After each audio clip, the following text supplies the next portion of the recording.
4 মাস পর বাড়িতে কেমন লাগতেছে? আয়ুষ বাবা আসছিলি, আমাকে নিতে এসছো তুমি? হে গাইস, টোনার মোবাইলে আমি আসলাম।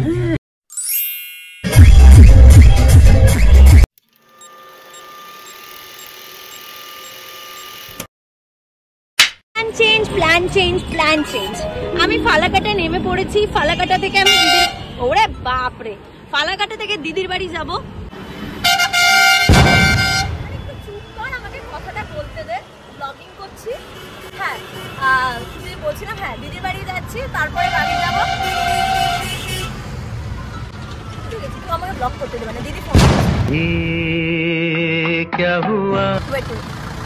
হ্যালো, হ্যাঁ নামছি। হ্যাঁ, টোটোতে উঠলাম। আয়ুষ বাবা আসছিলি, আমাকে নিতে এসছো তুমি? মনে তুমি আমাকে নিতে এসছো? উরি বাপরে বাবা, দেখো আমার নতুন মোবাইল, একটু কিছু বলছো না? চলো যাই।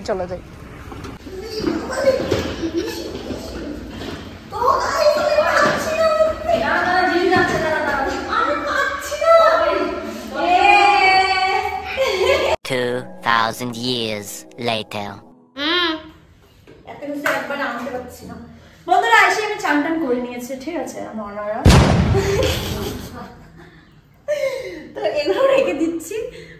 আর আমি মানে আয়ুষকে জ্বালাচ্ছি, মানে এইটুকু বাচ্চাকে আমি কি পরিমাণে জ্বালাতে পারি সেটা আমাকে দেখলে বোঝা যায়। খালি বারবার বলি বাবা একটু ভিডিও করে দাও। তারপর বাবা আমার পার্সোনাল ক্যামেরাম্যান, একটু আয়ুষকে দেখাচ্ছি, দাঁড়াও। এই যে হলো আয়ুষ। এটা কে? আচ্ছা, এটা তো তোমার মামামের জন্য কিনে এনেছে, তাহলে তুমি কেন এখানে শুয়ে আছো? কেন? বাবা নতুন বুনু আসছে, বাবা বুনু আসতেছে। বললাম 1 2 3 4 5 6 7 18। আয়ুষ কই? আয়ুষ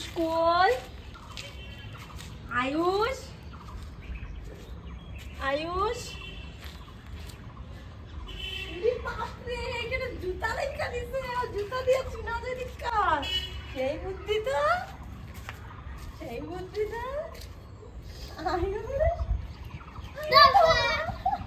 বুদ্ধি যা দেখো, বুদ্ধি। জুতাটা আনিস, আমি তোমাদেরকে দেখাচ্ছি বুদ্ধি ওর। অনেকক্ষণ ধরে হাইড এন্ড সিক খেলছিলাম, তাই না?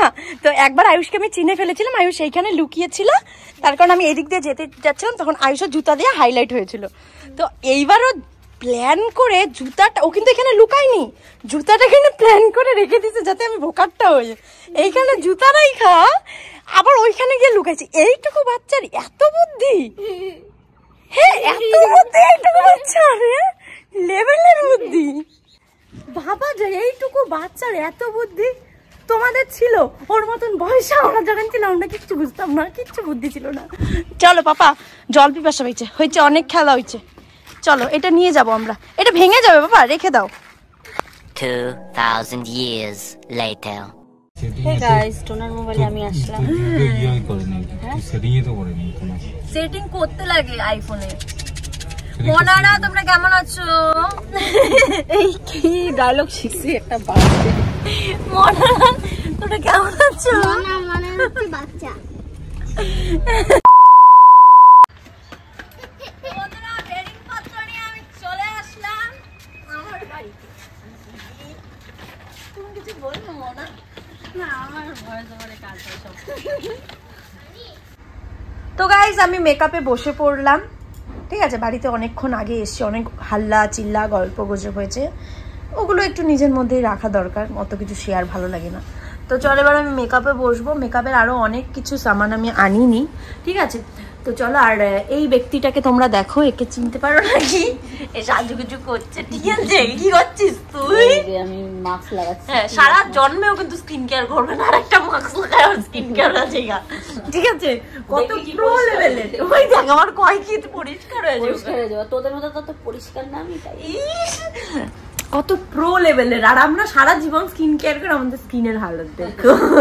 আর ওর স্কিন পুরো টান টান, একটা পিম্পল নাই কিন্তু, ঠিক আছে, পুরো টান টান। আর আমার ভাই, এ ভাই ভাই এদিকে আয় তো মনা, তোর কেমন লাগতেছে একটু দেখা লই। সেন্ট কই? সেন্ট সেন্ট লিগা মাস্ক এই যে শোন না, আমার লিগা আমি জানি তোরা লাগাবো। এক প্যাকেট দাম কত? আরে আছে তো। এটা নে, কি গ্লেজ লাগতাছে। ঘুরে আসলে তুমি ধপ দেওয়া হয়ে যাবে। এইটা কর না, এটা লাগা না। কি এইটা? লেডি ওই যে সেন্ট লাগা। লেগে আছে সবুজ একটা। এখানে টানছে। আলা মুখটা গেল। আমার মা চা বানিয়ে নিয়ে আসলো। ওহো, নেক্সট টাইম আর আইবো। ঠিক আছে, এই চল চল আমার সাথে কলকাতা, তুমি তো অনেক কিছু কিনে দিবে। না না এটা যাবে না।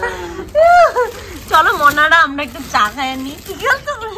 কফি কাপের সেই আড্ডাটা আজ আর নেই, আজ আর নেই। এই জিনিসটা আমরা দুইটা দিন ভাই কর কদিন এই পরে জিনিসটা বাট এটা কফি না চা। ভিডিওতে কফি আর কদিন পরে তো আবার মামা হো দায়িত্ব অনেক। আবার বলে মামা হবে। অনেক তো খাবার নিয়ে যেতে লাগবে। হ্যাঁ, কত দায়িত্ব। কত দায়িত্ব। এবার তো বড়, আয়োজনের সময় তো ছোট ছিল। এবার পারবে, হ্যাঁ না? এবার তো বড়। এটা কি? একবার খাই দেখ খালি। এই যে 4 মাস পর বাড়িতে কেমন লাগতেছে? হেভি হেভি ফিলিংস হচ্ছে আমার মনারা। এই কথাটা আমি কি শিখছি, মনারা মানে যায় না মুখ থেকে, আর কি কমু। তো ছানার মিষ্টিটা পাপা আনছে, সেই টেস্টি।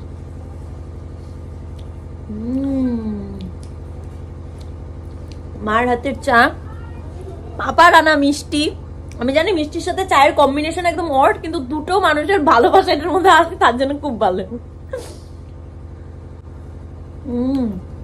বিস্কিটও এনেছে পাপা, দেখো আসাম থেকে, কি সুন্দর। ওই যে বলবো সাজি নেই এখনো, সাইজে নেই, দাঁড়াও। 2,000 years later. যেই না বাড়িতে আসলাম সেই শুরু হয়ে গেল বাড়ির এত এত অনুষ্ঠান। অনুষ্ঠানে ফ্যামিলির সাথে সময় কাটাতে কার না ভালো লাগে বলো? আজকে আমার কাকাতো ভাইয়ের প্রথম জন্মদিন, তার জন্য এত হই হই হট্টগোল। সত্যি এত সুন্দর কেক দেখে আর ওর এন্ট্রি দেখে আমি তো পুরোই মুগ্ধ। সত্যি বলতে নিজের জন্মদিনটা এতটা স্পেশাল হলে কার না ভালো লাগে বলো?